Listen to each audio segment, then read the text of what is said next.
পৃথিবী কিসের উপরে ভেসে আছে? যে প্রশ্নটা নিশ্চয়ই আপনার মাথায় এসেছে, কি তাই তো? আর যদি আপনি এই বিষয়টা ভালোভাবে জেনেও থাকেন, তাহলে হয়তো আপনি এটা জানেন না যে পৃথিবী কেন সর্বদা সূর্যের চারদিকে প্রদক্ষিণ করে চলেছে।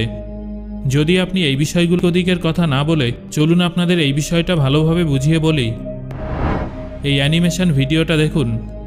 আপনারা নিশ্চয়ই দেখতে পাচ্ছেন যে পৃথিবী সূর্যের চারদিকে ঘুরছে, আর পৃথিবীর নিচে কিছুই নেই, একদম ফাঁকা অনন্ত মহাকাশ।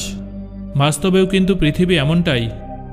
তাহলে সেটা কোন শক্তি যার জন্য পৃথিবী কখনো সূর্যের মাধ্যাকর্ষণ ক্ষেত্রকে ছাড়তে পারে না? আর কেন পৃথিবী সর্বদা সূর্যের চারদিকে ঘুরতে থাকে? একবার এটা ভাবুন যে পৃথিবী যদি সূর্যের মাধ্যাকর্ষণ শক্তির সাহায্যে বাঁধা থাকে, তাহলে পৃথিবী সূর্যের মাধ্যাকর্ষণ শক্তির সাহায্যে সূর্যের ভিতর ঢুকে যায় না কেন? এটা একটা মজাদার প্রশ্ন, তাই না? আর যদি সেটা মাধ্যাকর্ষণ শক্তি না হয়ে থাকে, তাহলে সেটা কোন শক্তি যার সাহায্যে পৃথিবী মহাকাশে ভেসে আছে? আসলে পৃথিবী কিসের উপর ভেসে আছে?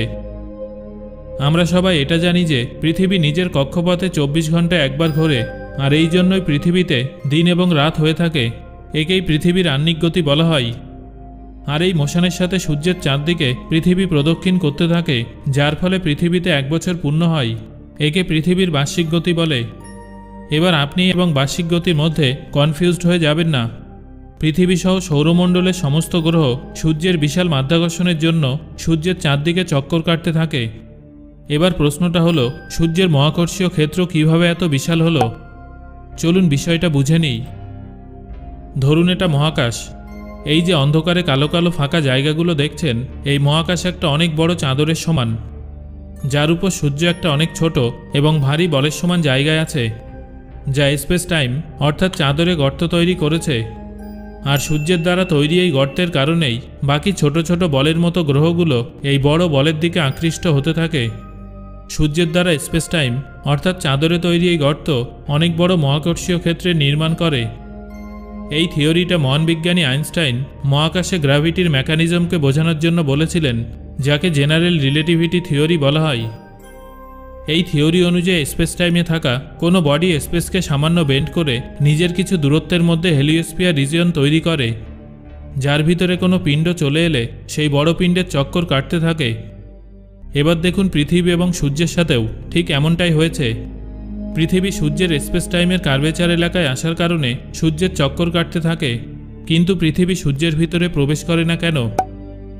যেমনটা আমরা সবাই জানি যে মাধ্যাকর্ষণ শক্তির সাহায্যে দুটো পিণ্ড একে অপরকে আকৃষ্ট করে আর একে অপরের সাথে ধাক্কা খেয়ে একে অপরের সাথে জুড়ে যায়।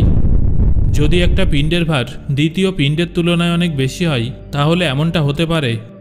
ভিডিওটা মনোযোগ দিয়ে দেখতে থাকুন, তাহলে সব বুঝতে পারবেন। দেখুন সূর্য পুরোপুরি গোলাকার, আর পৃথিবী সূর্যের মাধ্যাকর্ষণের কারণেই সূর্যের সাথে জুড়ে আছে।